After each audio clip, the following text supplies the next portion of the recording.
بسم الله الرحمن الرحيم وإذ قال ربك للملائكة إني جاعل في الأرض خليفة قالوا أتجعل فيها من يفسد فيها ويسفك الدماء ونحن نسبح بحمدك ونقدس لك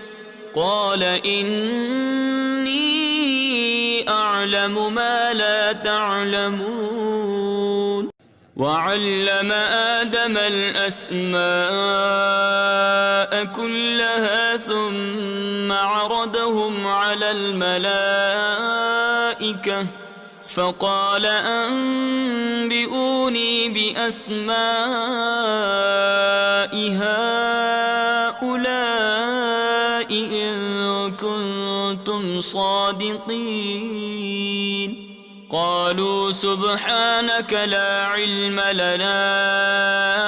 إلا ما علمتنا إنك أنت العليم الحكيم قال يا آدم أنبئهم بأسمائهم فلما أنبأهم بأسمائهم قال ألم أقل لكم إني أعلم غيب السماوات والأرض وأعلم ما تبدون وما كنتم تكتمون وإذ قلنا للملائكة اسجدوا لآدم فسجدوا إلا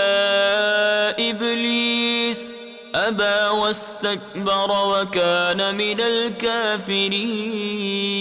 وقلنا يا آدم اسكن أنت وزوجك الجنة وكلا منها رغدا حيث شئتما ولا تقربا هذه الشجرة فتكونا من الظالمين فأزلهما الشيطان عنها فأخرجهما مما كانا فيه وقلنا اهبطوا بعضكم لبعض عدو ولكم في الأرض مستقر ومتاع إلى حين فتلقى آدم من ربه كلمات فتاب عليه إنه هو التواب الرحيم قلنا اهبطوا منها جميعا فإما يأتينكم مني هدى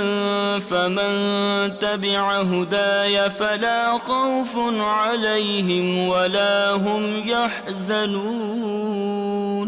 والذين كفروا وكذبوا بآياتنا